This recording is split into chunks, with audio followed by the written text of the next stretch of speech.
This is Tenino sandstone quarry, and it started out Hercules #1. This quarry was opened up in 1900. And these were opened up as dimensional stone quarries, specifically for cutting architectural stone.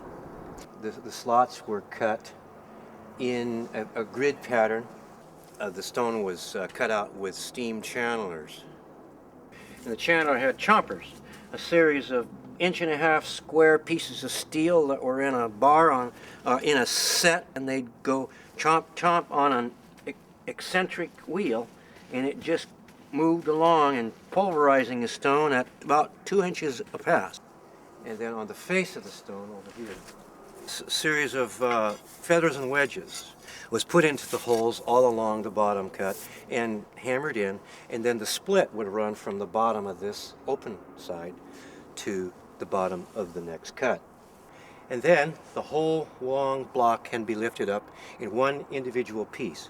So when I came to town, the quarry was virtually unworked since the 30s. So I walked into a void. All of a sudden the city decided to have everybody be required to put 10% of their development into Tenino sandstone. So when I came here, everybody was wanting Tenino sandstone. I fell into an opportunity that was just wonderful and put me on the map.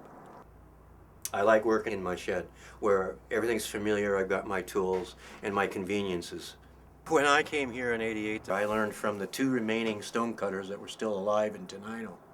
They knew enough to be able to tell me, but they were too darn old to show me. They could hardly move around, you know, but I learned a lot. And when I first came to Tenino, I talked to Walt. I told him that I wanted to make a stone for my dad. So he tested my metal, and he says, "Well, you gotta get the guts out." Well, what he meant was, when I was carving lettering, if you're carving V-cut lettering, that you get the middle of that V-cut lettering out first, the middle of it, and then you cut the edges of the V-cut lettering. And that was just his way of telling me how to do it.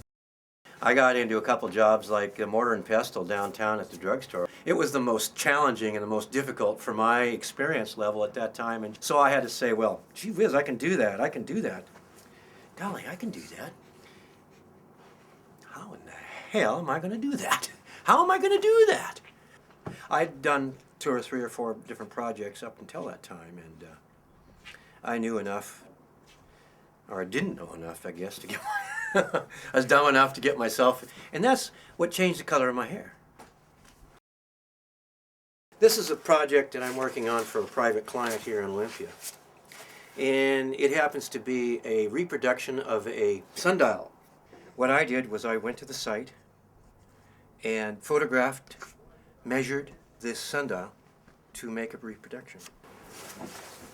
There is the pedestal, and there is the shop drawing.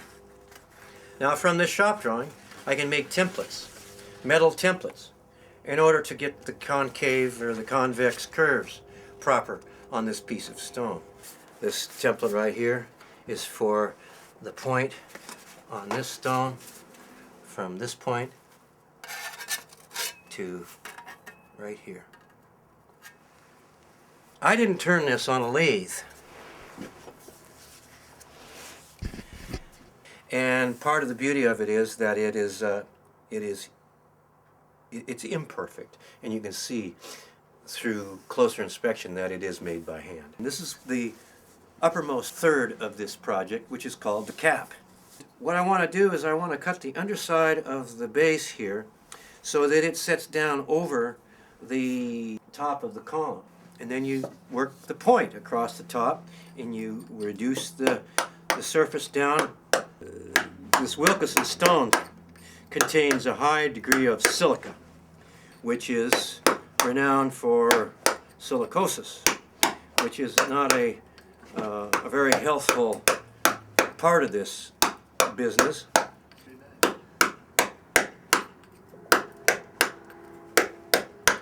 think I'm going to wear my mask here.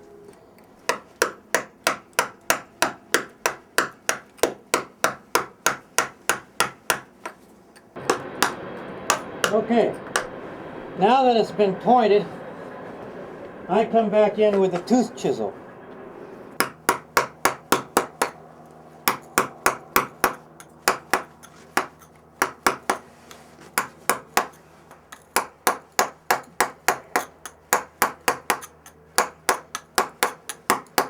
Now I'll use a flat chisel to come in and smooth it out to a more finished surface. Smooth the surface of the stone with the rubbing block. That's wood? This type of stone here I use is a man-made material.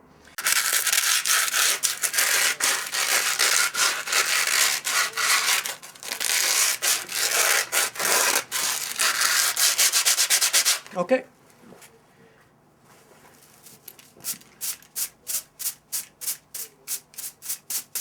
Now I will come back and I will smooth this out quite a bit more to close it up.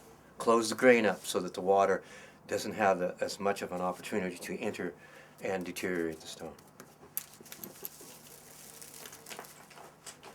My teacher always said, put your brush back in your pocket and always carry a rule.